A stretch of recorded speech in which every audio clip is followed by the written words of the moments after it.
Hello guys, welcome to Tech Tricks tutorial. In today's video, I will show you how to start a new group chat in Facebook Messenger. So let's get started.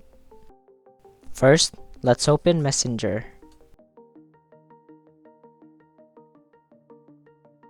Once you're in Messenger, you're gonna want to click on the icon at the top right corner that has a pencil in the middle.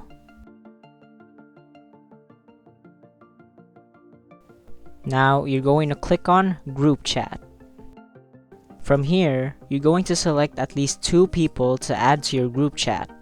Otherwise, you cannot create a group chat.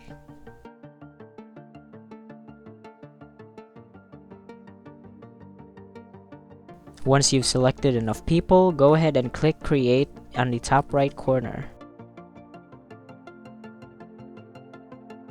And that's pretty much it. Thank you for watching this video.